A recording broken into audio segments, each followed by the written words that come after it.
Download ang St. Pio Bridges app sa Google Play or App Store. Mag-sign up.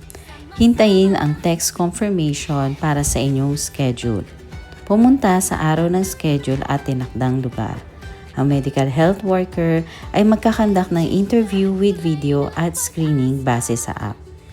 May mga activities na ipapagawa sa bata at kukuhanan ito ng video ng medical health worker.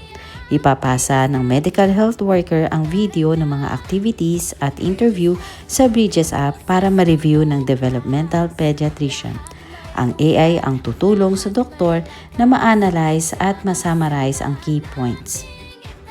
Ang result ay i-check din ng psychiatrist or child psychiatrist at after 1 to 2 weeks, maghintay sa text galing sa Bridges admin for the releasing ng result. Pumunta sa araw ng schedule at sa tinakdang lugar, ang pediatrician ang mag-i-explain ng result at recommended intervention or therapy. Ang buong proseso ay libre po sa mga magulang. Maraming salamat po.